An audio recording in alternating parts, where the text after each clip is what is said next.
Magandang hapon! Kumusta po? Narito po ulit ang update natin para sa lagay ng ating panahon. Ngayong hapon po ng November 5, 2024 na kung saan sa ngayon ay patuloy pa rin po ang paglakas ng bagyong Mars habang nasa silangang baybayin na po ng Palanan, Isabela. About 371 km east away, nataglay na po ang lumalakas na hangin na umaabot na sa 155 km per hour at bugso na 170 kilometers per hour habang bumilis rin ang kilos pa-west, northwestward sa bilis po na 30 kilometers per hour.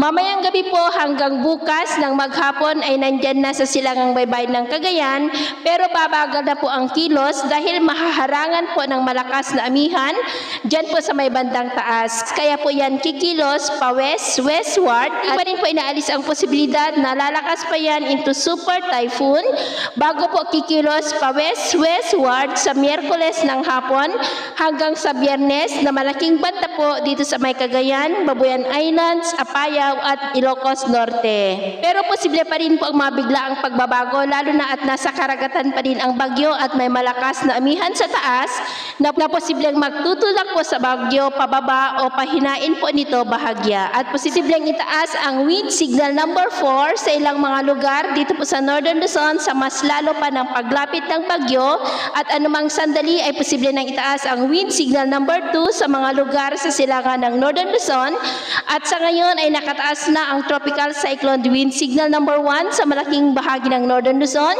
mula po dyan sa may extreme Northern Luzon Islands, Ilocos Norte, Apayao, Cagayan, Isabela, Abra, Kalinga, Mountain Province, Ifugao, northern part ng Nueva Ecija, northern part ng Quirino at Aurora.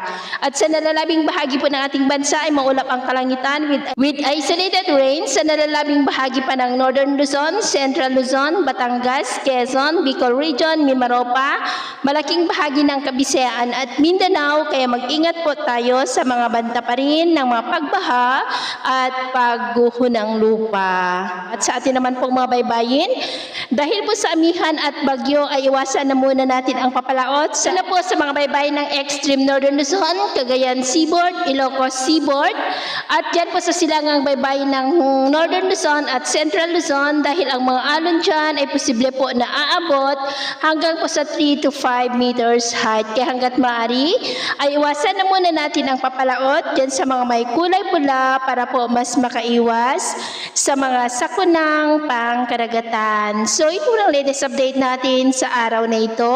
At ako po muli si James na nagsasabing sa kahit anong pagsubok po na darating sa ating buhay, huwag na huwag po tayong mawawalan ng pag-asa. Thank you and God bless!